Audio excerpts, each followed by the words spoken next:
ओहो क्या बात है। मैं मेरे गरीब से लाचार से पति को लेके जा रही हूँ मेहंदी लेने के लिए। बोलो ना, ऐसा मैं बोलूँ। रात के 11:30 बज गए हैं। बच गए हैं। तो 11:30 ऑलमोस्ट हो चुके हैं और कल है तीज। मैंने अभी तक से मेहंदी नहीं लगाया काम में, और मैंने सोचा था कि मैं मेहंदी लगा लूँगी। अभी मैं मार्केट से घूम के भी आई, लेकिन मुझे मेहंदी नहीं मिला है। तो अभी हम जा रहे हैं इस उम्मीद में कि कोई तो शॉप खुली होगी और जहाँ से भी हमें मेहंदी मिल जाए तो मैं मेहंदी लगाना चाहती हूँ, क्योंकि कल है तीज और मेरी पहली तीज है। तो मुझे ऐसे तैयार होने का बहुत ही ज़्यादा मन है, तो मैं सोच रही हूँ कि मैं जाके जल्दी से मेहंदी ले आती हूँ।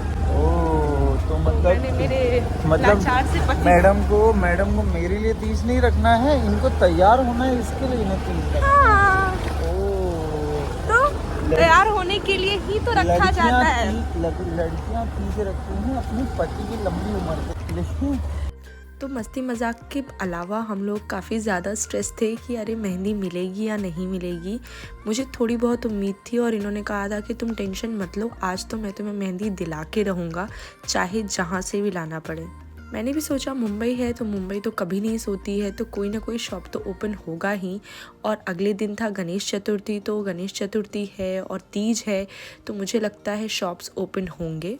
क्योंकि मैंने काफ़ी लेट बोला था कि मुझे मेहंदी चाहिए, बिकॉज़ मुझे लग रहा था मेहंदी घर पे है, बट मेहंदी घर पे नहीं थी। यूजुअली होती है, बट पता नहीं मेरा बैड लक उस दिन था नहीं, तो मुझे लगा नहीं मिल पाएगा। और एक दो शॉप से पूछा था फ़ोन करके, बट वो भी बंद हो चुके थे। तो लास्ट उम्मीद थी हमारी एक शॉप, जिसे मम्मी ने ही हमें बताया था कि वो आपको गणेश मंदिर के पास मिल जाएगा। काफ़ी छोटा सा दुकान है, बिकॉज़ वो घर के अंदर ही है। ये वाला आई थिंक ये फाइनली मिल गई है मुझे मेहंदी। तो एक छोटी सी शॉप जो कि एक घर के अंदर ही थी, उसमें हमें मेहंदी मिल जाती है फाइनली। तो उनके पास 3 मेहंदी के कोन थे और मैंने तीनों परचेज़ कर लिए उनसे। हालांकि उन्होंने मुझसे ज़्यादा पैसे लिए, मेरी मजबूरी का फ़ायदा उठा के उन्होंने मुझे एक मेहंदी का कोन 20 रुपीज़ का दिया, जो कि 10 का आता है। बट मैंने कहा अभी क्या कर सकते हैं, तो ले लिया ना मैंने, ताकि मैं भी लगा लूँ और मम्मी को भी लगा दूँ। तो 12 बज के जा चुका था और मुझे फाइनली मेहंदी मिल चुकी थी, उस बात की खुशी थी। तो घर आके मैंने थोड़ा बहुत जो काम पेंडिंग था किचन वगैरह का, वो ख़त्म किया। उसके बाद अपना डिनर किया और मैंने सोचा हेयर ऑयल भी कर ही लेती हूँ, बिकॉज़ अगले दिन सुबह सुबह फिर हेयर ऑयल करने में पता नहीं होगा नहीं होगा, एंड बाल सूखने में भी काफ़ी टाइम जाता है। मैं यूजुअली हेयर ऑयल जिस दिन मुझे हेड वॉश करना होता है उसी दिन करती हूँ, लाइक 2 घंटे पहले। लेकिन आज मैंने ओवरनाइट हेयर ऑयल कर लिया था। हेयर ऑयल करके बिकॉज़ मैं सोने वाली थी, तो मैंने एक हल्का सा ब्रेड बना लिया अपने बालों का, और थोड़ा सा नाइट टाइम स्किन केयर करने के बाद आई वॉज़ ऑल सेट कि अब मैं मेहंदी लगा सकती हूँ आराम से, बिकॉज़ अब मुझे मेरे हाथों का कुछ ऐसा ज़्यादा काम है नहीं। तो कुछ अराउंड 1 बजे मैंने मेहंदी लगाना स्टार्ट किया। मेहंदी लगाने में मैं उतनी फ़ास्ट नहीं हूँ, मैं बहुत स्लो लगाती हूँ और मैं उतना फ्रीक्वेंट भी नहीं लगाती। आई मीन मेहंदी मैं घर पे मम्मी को लगाती थी, दीदी को कभी 1-2 बार लगाया, हालांकि उसे उतना पसंद नहीं है, वरना मैंने भाभी को लगाया है और चाची वगैरह को भी लगाया है। तो थोड़ा बहुत मुझे आता है, बट फिर भी उतना अच्छा नहीं आता, आप देख सकते हो। मुझे बस ऐसे बड़े बड़े डिज़ाइंस अच्छे लगते हैं, तो मैं हाथ ऐसे भर लेती हूँ। और मुझे ये सिंपल सा जो मेहंदी मैंने सोचा था वैसा एग्जैक्टली तो नहीं लगा, बट हाँ मुझे अच्छा लग रहा था। आपको कैसा लगा ज़रूर बताना। अक्सर ये दिक्कत आती है कि आप एक हाथ में मेहंदी तो लगा लेते हो, लेकिन दूसरे हाथ में आप नहीं लगा पाते हो, और मेरे साथ भी वही हुआ।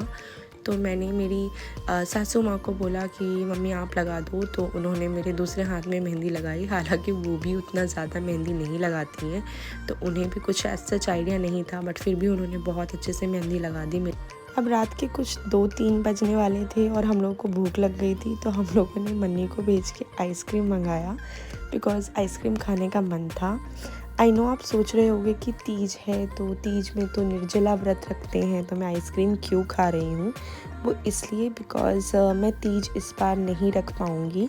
2 रीज़न्स है। पहला कि मैं प्रेग्नेंट हूँ और प्रेगनेंसी में इतनी देर फास्टिंग करना ठीक नहीं है, तो मैंने तीज नहीं रखा।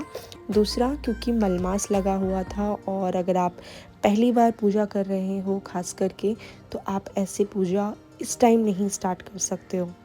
बट फिर भी चूँकि मेरा पहला तीज था तो मैं चाहती थी कि मैं वो फीलिंग मिस ना करूं, और इसलिए मैं पूरी तरीके से तैयार हुई थी, सिर्फ फास्टिंग नहीं रखा था। एक हाथ में मम्मी के मन्नी ने मेहंदी लगाई कुछ ऐसे, हम लोग तो हंस के लोटपोट हो गए थे, बट उसने बहुत अच्छी कोशिश की। उसके बाद बज गए 4 और मैं सोने गई, और सुबह उठ के मैंने सबसे पहले इनके हाथ में मेहंदी लगाई हल्की सी, क्योंकि रात को ये सो गए थे। तो मैंने इनको मेहंदी लगाई, उसके बाद नहा वहा के पूजा करके मैंने कहा चलो पाँव में आलता लगा लेती हूँ। मुझे आलता लगाना बहुत अच्छा लगता है, उतना ही जितना मुझे मेहंदी लगाना लगता है। आज के टाइम में काफ़ी लोगों को नहीं पसंद, इनफैक्ट मैं अगर बात करूँ तो मेरी खुद की दीदी को नहीं पसंद। वो कहती है पाँव रेड रेड हो जाते हैं, बट मुझे बहुत सुंदर लगते हैं। बेसिक सा एक डिज़ाइन बनाने के बाद मैंने साड़ी पहनी। आज मैं ये वाली साड़ी पहन रही हूँ जो मुझे मेरी मम्मी ने दिया है, और उसके साथ ये चूड़ी का सेट। एक्चुअली इसे लहठी कहते हैं, हमारे यहाँ इसे लाह की बनाते हैं। मतलब मैं बिहार से हूँ और बिहार में लाह की चूड़ियाँ शुभ मानी जाती है। वही यूपी जो कि मेरा ससुराल है, वहाँ पे कांच की चूड़ियाँ शुभ मानी जाती हैं। और ये मेरी पहली तीज थी तो मैंने दोनों को मिक्स करके कुछ पहन लिया। इसके अलावा मैंने ये साड़ी पहनी जो मुझे मेरी मम्मी ने दिया था तीज के लिए ही खास करके। तो मैंने कहा कोई बात नहीं, नहीं मना रहे हैं, नहीं फास्ट रख सकते, बट फिर भी मैं रेडी तो हो ही सकती हूँ। तो मैंने पूरा सब कुछ कर लिया था, अच्छे से रेडी हो गई थी।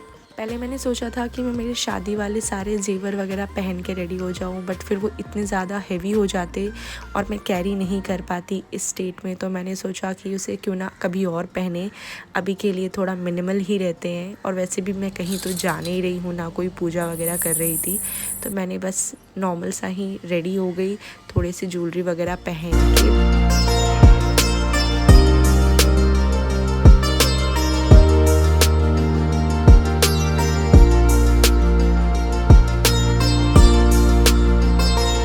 तो अब मैं पूरी तरह से रेडी हो चुकी हूँ और ये घर पे नहीं है, तो मैंने सोचा क्यों ना जब ये आए तो मैं इनका रिएक्शन देखूँ, बिकॉज इतना ज़्यादा तैयार मैं होती नहीं हूँ यूजुअली।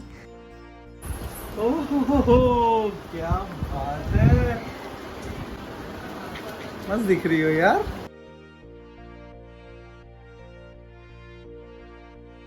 तो इनके रिएक्शन के बाद आप समझ गए होंगे कि इन्हें कितना अच्छा लगा जब मैं ऐसे रेडी हुई। तो इन्हें तो बहुत अच्छा लगा। अब आप लोग भी देख लो और मुझे ज़रूर बताना कमेंट सेक्शन में कि आप लोगों को मैं कैसी लग रही हूँ।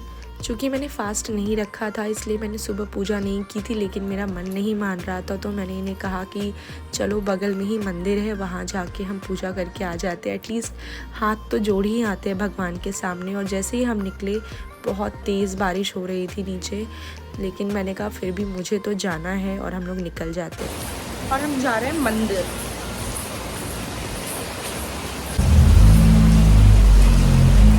ये एक गणपति मंदिर था जिसमें शिव जी भी है, तो हम लोगों ने पहले गणपति जी का आशीर्वाद लिया, बिकॉज आज के दिन से ही गणपति चालू हो रही है।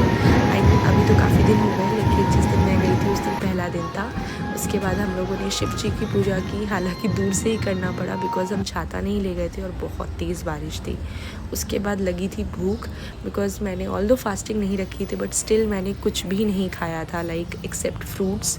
तो हम लोगों ने अच्छे से यहाँ पे काला पाव भाजी खाई। खूब सारा पाव भाजी खाने के बाद हमें पापा भी दिख जाते हैं, बिकॉज वो आ रहे होते हैं। तो उनका आशीर्वाद लेके अब इस वीडियो को ख़त्म करते हैं। आई होप आप लोगों को वीडियो अच्छी लगी हो। अगर अच्छी लगी हो तो make sure to like, share and subscribe to my channel. Bye bye.